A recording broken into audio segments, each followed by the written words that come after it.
Nagkaroon man ng problema ang Team Kisyong pagdating sa teamwork sa unang League Pass. Magkasama naman silang bumawi sa ikalawang League Pass Pares Challenge. Gusto ko magbawi sa kanya. Ngayong hapon, malalaman ang resulta ng ikalawang ligtas at ang current team standing ng mga pares. Narito ang resulta ng inyong second Ligtas Pares Challenge. Ano-anong salubing kaya mabubuksan dahil dito?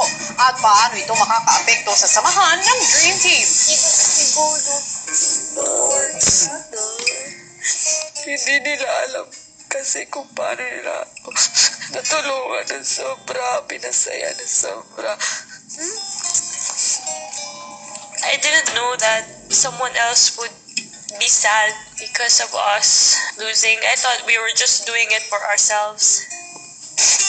Masakit lang kasi silang dalawa pa. Lahat ng yan dito lang sa PBB Lucky Season 7, mga kwento ng Dream Team ni Kuya.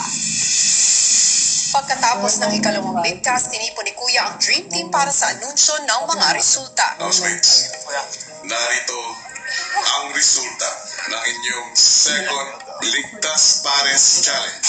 Sa ikalimang pwesto, nakakuha ng 5 points. Team Gino.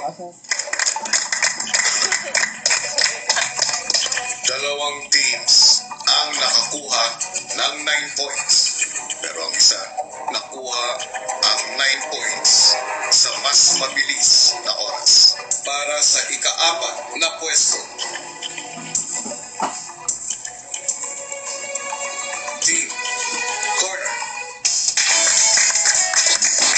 Sa ikatlong pwesto na nakakuha rin ng 9 points pero sa mas mabilis na oras ay Team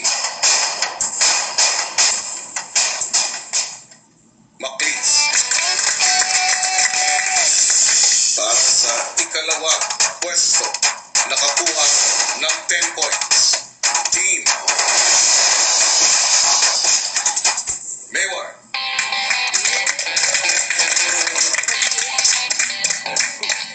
Sa makatuwid, ang nasa unang pwesto na nakakuha ng 12 points ay Team Kisyo. Hindi ko din po, in-expect po din ko yun. Kami po yung mataas na score po. Kasi malalakas din po yung kasamahan po namin. Minsan, okay din po na nagkamali ka. Kasi na-challenge po ako doon na bumawi kayong bumawi sa amin dalawa. Narito, housemates, ang inyong team standing.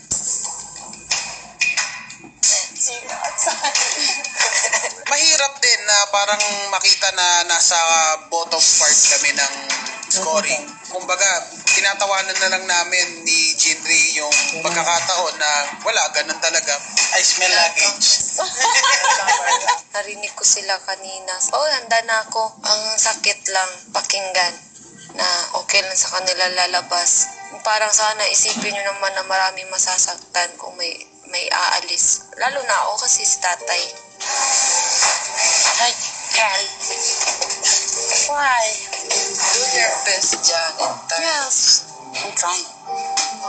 Try it more. You're not too crazy, Jan. No. No. Inisip ko yung pamilya ko na parang okay lang sa akin lumabas kasi hinihintay nila ako. Pero nung makita ko siya na parang kailangan niya ako dito sa loob ng bahay, nabuhayan po ako din na parang mas